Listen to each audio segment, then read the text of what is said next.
Oi, gente! Por causa dos livros, eu já quis ser muita coisa. Eu já quis ser uma bruxa, uma meio-sangue, eu já quis ter um Demon. E por causa do livro de hoje, eu quero ser uma cavaleira de dragões. Meu nome é Júlia Calisto e hoje eu vou falar sobre Eragon, do Christopher Paolini.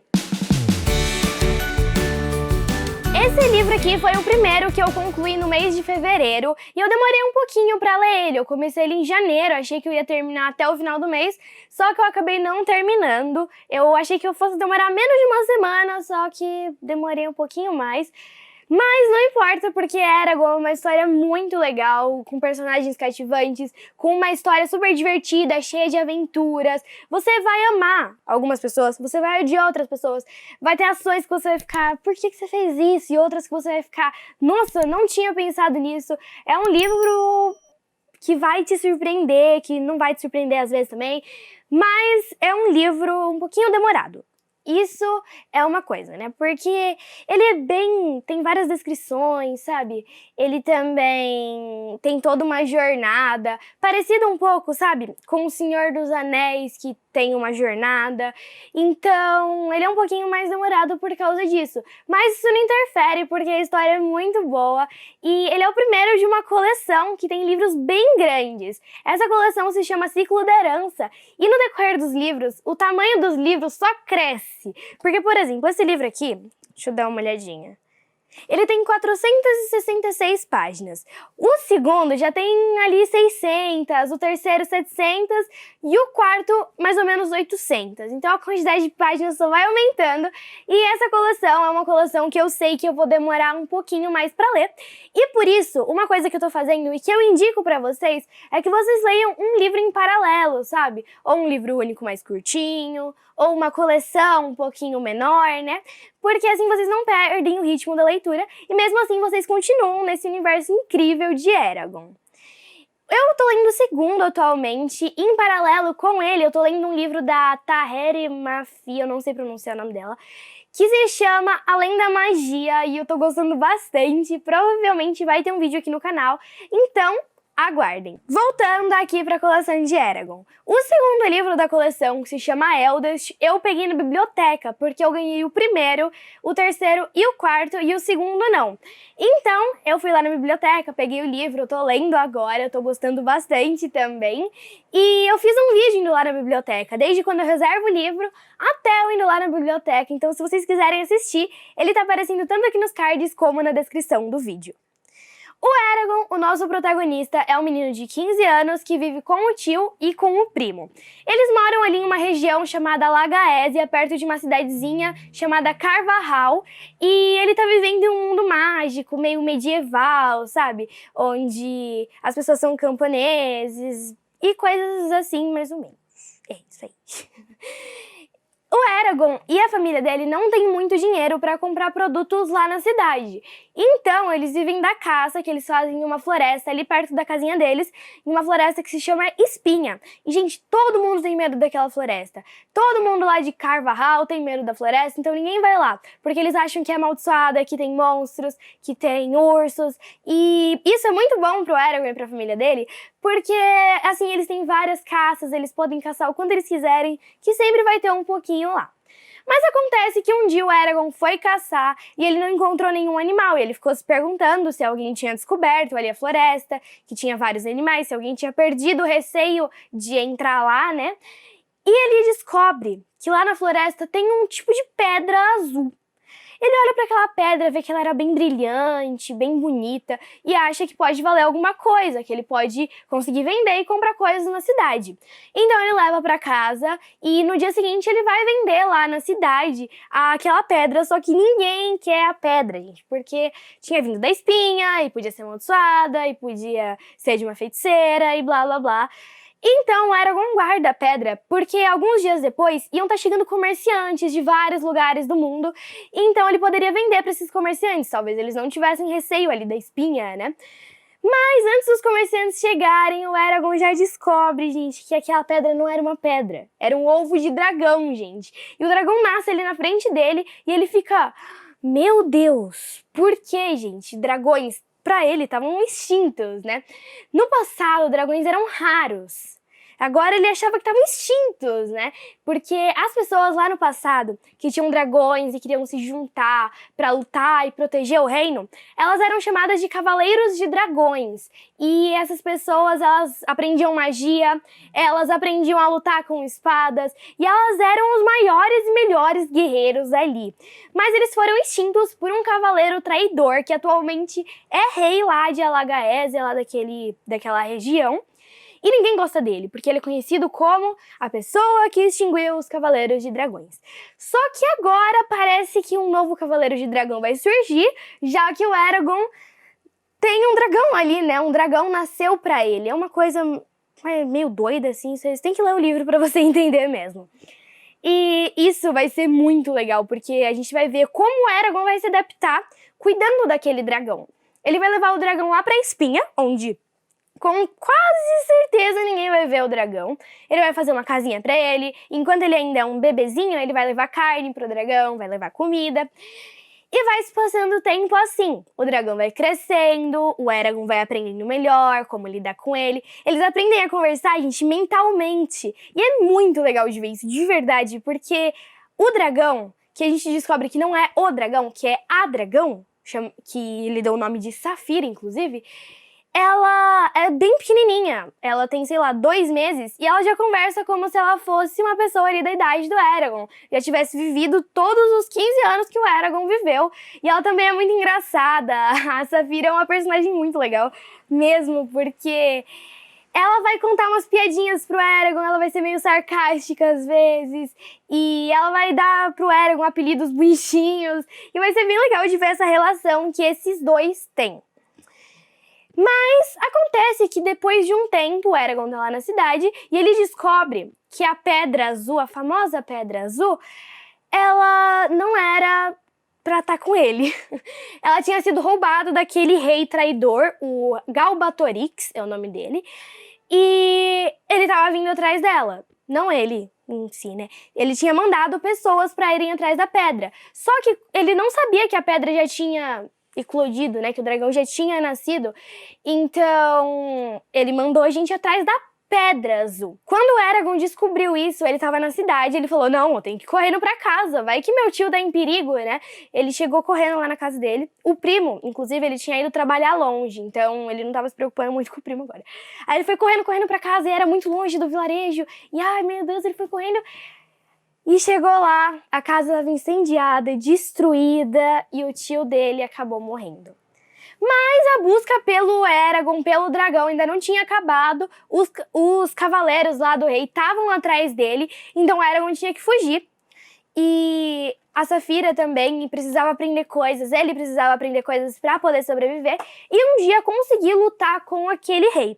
Então os dois foram embora e começaram uma jornada. Mas eles não foram sozinhos. Lá em Carva Hall tinha um contador de histórias, que ele sabia muito sobre dragões, sobre a história ali de Alagaésia, não só sobre Alagaésia, como de muitas partes do mundo que o Eragon nunca nem tinha ouvido falar. E o Eragon descobre que ele não é simplesmente um contador de histórias e que ele tem alguma coisa a mais. Mas olha, ele é muito misterioso, então a gente não vai saber de praticamente nada dele até o final do livro. Eu espero que até o final da coleção, né, a gente consiga saber mais coisas sobre esse personagem. E ele é chamado de Bron, ou Bron, ou Brum, ou Brum, ou Brum. Não, gente, eu não sei pronunciar o nome dele. Mas eu vou chamar ele de Bron aqui, porque eu achei que ficou mais legal desse jeito. Então, o Bron, o Eragon e a Saphira vão começar uma jornada. E o Bron vai ensinar muitas coisas pro Eragon, pra Saphira. Eles vão aprender muito juntos também. E o Eragon vai passar por florestas, por desertos. E vai encontrar elfos, anões, vai encontrar um monte de criaturas. E ele vai encontrar gente que ele acha que pode confiar, mas não pode. Que ele acha que não pode confiar, mas pode, sabe? Então, vai ser uma aventura bem doida que o Eragon vai começar a ter. Ele tinha uma vida completamente simples, normal, né? E aí ele vai começar a ter essas aventuras e ele vai ter que se adaptar ali. Tanto que eu acho que ele foi um dos personagens que mais evoluiu. Porque no início da história, gente, nossa, ele era meio chato, sabe?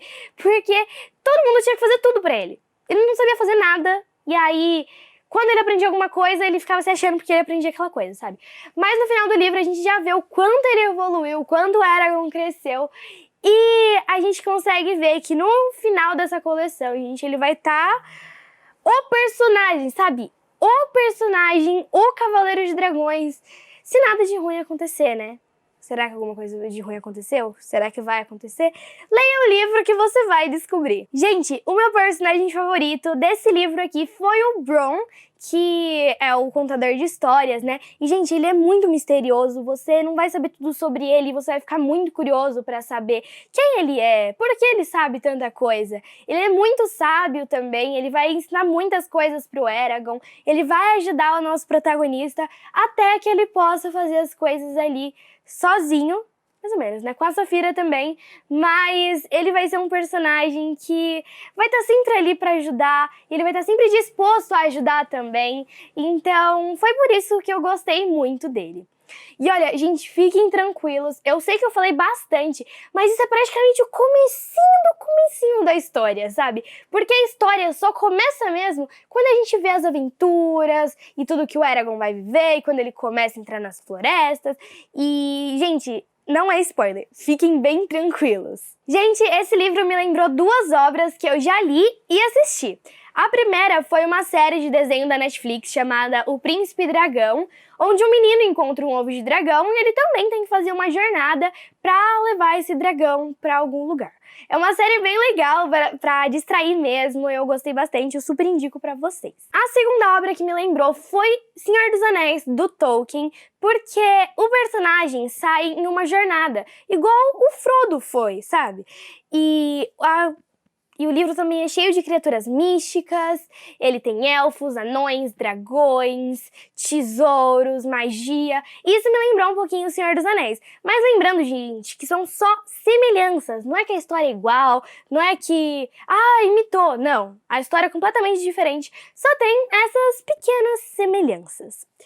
Eragon já foi adaptado para duas coisas. Para filme, que tá disponível no Disney Plus, inclusive eu quero assistir, porque eu já vi bastante gente falando mal, bastante gente falando bem, e eu quero tirar as minhas próprias conclusões. E ele também foi adaptado para videogame, gente, e eu fiquei pensando, nossa, como seria legal jogar um videogame de Eragon? Você interferir ali nas situações, você lutar com os monstros que o Eragon lutou, deve ser demais, né? Então, sei lá, se um dia eu tiver oportunidade, talvez, né? Além dessa coleção, os 4 livros do Ciclo da Herança, o autor tem mais 2 livros ambientados no universo de Eragon. O primeiro é o Guia de Alagaésia do Eragon, que conta mais sobre os elfos, os anões, os povos, sobre as línguas que o autor criou, gente. O autor criou 3 línguas e no final do livro a gente tem um tipo de dicionário de todas elas. E nesse livro, o Guia de Alagaésia do Eragon, a gente vai ver um pouco mais de tudo isso. E, gente, se eu, lendo esse livro aqui, já fiquei repetindo os feitiços, as coisas que os personagens falavam, só porque eu acho legal, sabe? Imagina um livro que é focado nisso. Eu ia surtar, eu ia sair pela casa lançando os feitiços assim, aleatório. E eu acho que se eu gostar dessa coleção até o finalzinho, eu vou querer ler esse livro, Guia de Alagaésia, e descobrir um pouquinho mais sobre o mundo ali de Eragon. O segundo livro é um livro de contos chamado O Garfo, a Bruxa e o Dragão. O autor, ele escreveu esse conto do dragão e ele viu que estava muito pequeno, ele não queria publicar um livro com menos de 100 páginas, então ele falou, e se eu escrevesse um livro de contos? E ele escreveu, né? Esse conto do garfo, assim que eu bati o olho, eu falei, caramba, garfo? O que tem a ver um garfo, gente? E aí ele explicou isso, e uma vez ele disse que ele estava conversando com uma fã, e aí a fã perguntou, o que tal personagem estaria fazendo agora? Eu não vou falar o nome do personagem, porque senão seria spoiler. Mas aí o autor falou, ele tá lutando com garfos por aí. Ele disse que tinha bebido café demais no dia, e aí ele falou isso. E aí ele ficou pensando, nossa, como seria se um personagem lutasse com um garfo? E aí foi assim, gente, que ele criou esse conto do garfo, e eu fiquei bem curiosa pra saber como será que aquele personagem tá lutando com um garfo. Mesmo que seja um garfo mágico, né, mas um garfo, gente, um garfo.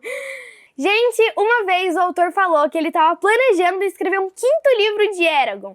E a primeira coisa que veio na minha cabeça foi: se o 4º livro tem 800 páginas, o 5º vai ter quantas? Porque se só vai aumentando o número de páginas, né? Mas não sei. Eu fiquei bem curiosa sobre o que poderia acontecer nesse 5º volume. Eu ainda não li os 4, mas mesmo assim eu fiquei: será que tal personagem vai voltar? Será que tal personagem vai morrer? Eu fiquei pensando nisso mesmo assim. Eu vi essa informação em uma entrevista de 2019, então talvez ele já tenha desistido da ideia. Talvez ele esteja escrevendo, talvez ele ainda esteja planejando, não sei. Mas se vocês souberem, gente, de qualquer notícia, deixem aqui nos comentários, porque, gente, tô muito ansiosa pra terminar o 2º livro. Eu sei que vai sair um 5º livro, eu vou ficar mais ansiosa ainda pra terminar essa coleção. Nessa mesma entrevista, eu vi que o autor disse que queria lançar um livro de ficção científica. Ele disse que era grande, que tinha naves, lasers. E eu fiquei bem curiosa com esse livro também, porque eu não posso ler muitos livros de ficção científica. Mas os livros que eu li, eu gostei bastante. E se eu puder ler, eu vou ler também, porque vai ser uma experiência bem legal, né? Já que eu já li um livro, ou uma coleção, que o autor escreveu, vai ser legal ler alguma outra obra dele. Essa próxima coisa que eu vou falar pra vocês não vão acreditar. No primeiro rascunho do livro, o Eragon, aqui ó, Eragon, era pra chamar Kevin. Aí eu fiquei pensando, Kevin, sabe, é um nome tão comum, não é que seja um nome feio, sabe, mas Kevin não tem aquele poder. Eragon, você já fala Eragon, sabe? Parece uma coisa mais mágica. Eragon é uma coisa mais poderosa. E eu já estudei com o Kevin. Eragon, eu nunca vi um Eragon na minha vida. É um nome incomum e eu acho que seria estranho chamar ele de Kevin. Depois de ler, né? Talvez se antes, a primeira vez que eu tivesse lido, o nome dele fosse Kevin mesmo, eu não achasse estranho e achasse Eragon completamente esquisito, né? Mas agora eu não consigo pensar que o nosso protagonista poderia se chamar Kevin. Eu acho muito estranho, muito estranho. E eu fico feliz que o autor tenha mudado isso, né? Ele disse que teve muita ajuda dos pais, de amigos, de editores, enquanto ele estava escrevendo o livro. Então, eu agradeço a quem teve a ideia de mudar o nome dele de Kevin, porque, pelo amor de Deus. E pra você que assistiu esse vídeo até aqui, muito obrigada, eu te agradeço demais, você não sabe o quanto você tá me ajudando. E pra você eu vou te dar um bônus que as pessoas que não assistiram até aqui não vão ter. O autor, ele escreveu esse livro, gente, ele começou a escrever quando ele tinha 15 anos. 15 anos, gente! E se eu não soubesse disso, eu falaria que ele era um adulto, formado já, mas ele começou a escrever, gente, ele tava na faculdade. Ele tava com 15 anos na faculdade, então além dele escrever esse livro com 15 anos, ele era um gênio. E eu fiquei pensando, nossa, e se eu escrevesse um livro com 15 anos, né? Atualmente eu tenho 11, quase 12, né? Tá perto. Atualmente ele tá com 37 anos, eu tenho certeza que ele se orgulha disso até hoje, né? Ele ter começado a escrever um livro com 15 anos. E eu ouvi dizer que durante os livros, como ele vai crescendo, né, durante os livros, junto com o personagem, a gente vai ver que a história vai mudando, que o jeito de escrever dele vai mudando. Então eu vou ver isso nos próximos livros, né? Vamos ver se eu vou conseguir identificar as coisas. E se vocês conseguirem, deixem aqui nos comentários, por favor. Esse livro foi publicado pela primeira vez em 2002, mas aqui no Brasil foi publicado pela primeira vez em 2005 pela editora Rocco. E se você gostou desse vídeo, deixe seu like, se inscreva no canal e compartilhe esse vídeo com os seus amigos que possam gostar de Eragon ou que, por exemplo, gostaram de Senhor dos Anéis. E aí você indica Eragon pra eles, porque vai ser uma coleção que eles provavelmente vão gostar. E me procurem lá no meu Instagram e também no meu Scooby, porque assim vocês vão ficar mais por dentro das coisas do canal, das coisas sobre livros, em tempo real, porque aqui no canal eu só falo dos livros que eu li um tempo depois. Então lá vocês têm tudo mais em tempo real mesmo. E agora a gente vai entrar um pouquinho em A Lagaésia, porque eu vou ler a página 31 desse livro, então fique comigo!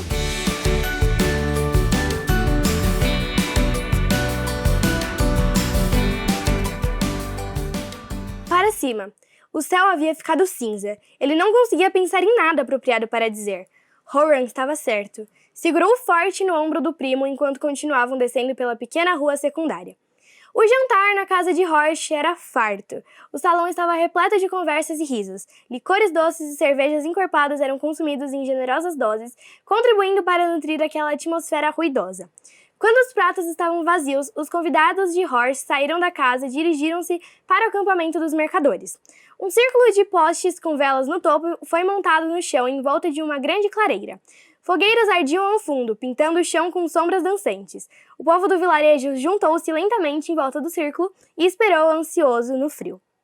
Os trovadores saíram das suas barracas, fazendo acrobacias vestidos com roupas com franjas, seguidos por menestréis mais velhos e mais pomposos.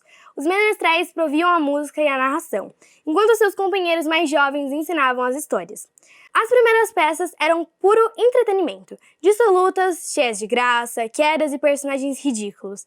Mais tarde, entretanto, quando as velas começaram a espocar em seus pedestais e quando todos haviam se reunido, formando um círculo coeso, o velho contador de histórias, Bron, deu um passo à frente.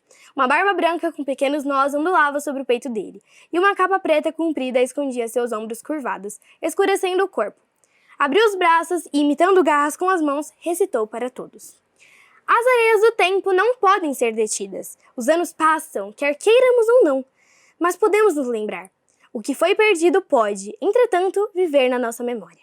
O que vocês estão para ouvir é imperfeito e fragmentado, mas guardem tudo com cuidado, pois sem vocês isso não poderá existir. Passo a vocês agora uma lembrança que foi-nos esquecida, escondida na bruma nebulosa que repousa atrás de nós.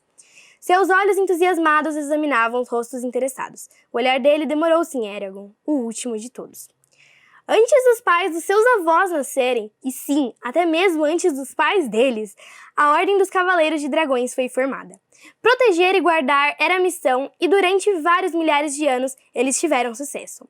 A proeza na batalha era inigualável, pois cada um tinha a força de 10 homens. Eram imortais, a não ser que uma lâmina ou um veneno os atacasse. Seus poderes eram ousados apenas para o bem, e, sob a proteção deles, cidades e altas torres foram construídas. Enquanto mantiveram a paz,